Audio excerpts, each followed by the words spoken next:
बाळा, आमचीच आठवण काढत होतास ना, त्यामुळेच तर आम्ही प्रकट झालो. अरे मायबाप मानतोस ना आम्हाला, मग तुला पैशांची गरज असताना सांगायचं ना. कोणापुढेही हात पसरू नकोस. लोक 2-4 हजारांची मदत करतीलही, पण तुझ्या मागे सर्वांना तुझी मजबुरी हसत सांगतील.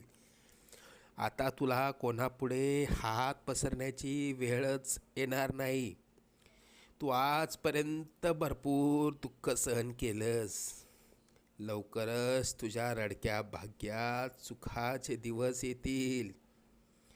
तुझ्या मनात असलेली इच्छा पूर्ण होऊन अक्कलकोटला पेढे घेऊन येणं होईल.